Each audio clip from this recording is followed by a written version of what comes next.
But grabbing power from the king would not be so easy as signing a simple proclamation.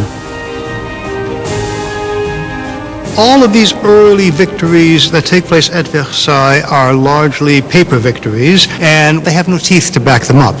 And the fear that takes over the deputies at Versailles as we approach mid-July, is that the king is gathering his forces to disperse them, to overthrow them.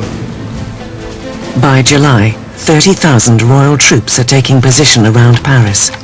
To defend themselves, the people form a national guard. Les Invalides, the military hospital, is raided, and 28,000 muskets distributed. The only thing missing is gunpowder, but the people know just where to get it.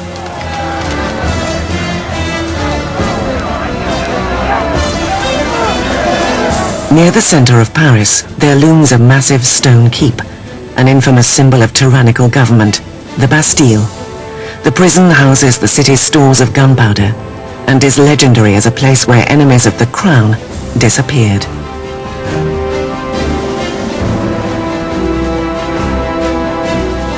The Bastille had been the great symbol of royal despotism, the great symbol of the kings of France running beyond the just limits of their own power, a symbol of horror for the people of France. Amidst the rioting, news spreads that Louis has sacked his finance minister, the people's beloved Jacques Necker. The court holds him responsible for the revolt of the Third Estate. To the people of Paris, it appears their enemies at court are striking back. On the 14th of July, crowds band together, identifying themselves with a rosette, red and blue for the colors of Paris, separated by white, the color of the House of Bourbon. The tricolour is born. From the feverish crowd, a voice cries out, "To the Bastille!" Attacking the Bastille means that the people of Paris are saying, you cannot get rid of the new National Assembly. The people are acting, they're arming themselves, and they're basically saying, we take the side of the revolution.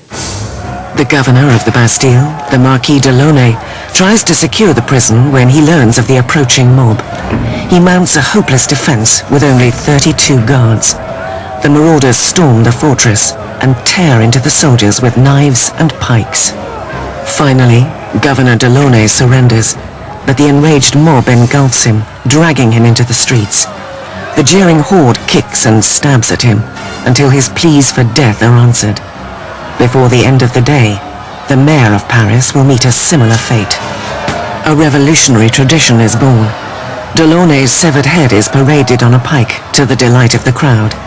Word of the bloody revolt quickly reaches the deputies at the National Assembly. Well, the deputies in the National Assembly do not immediately condemn this act of violence. In fact, they accept it. And it was this acceptance of popular violence that, in some people's view, created a pattern that was to have catastrophic consequences for the unfolding of the revolution. With the smoke still clearing over the Bastille, Louis XVI returns from a hunting trip.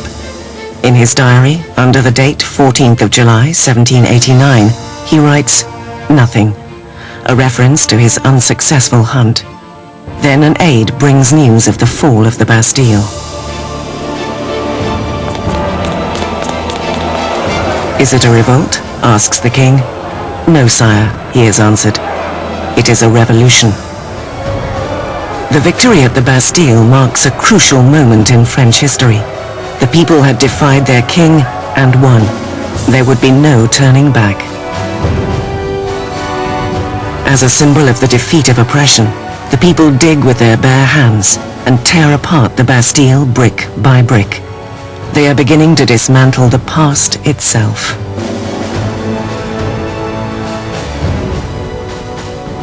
The French went about the process of tearing down the Bastille as quickly as they could. In the absence of powerful explosives, this was done very painstakingly, but with a tremendous amount of vigor.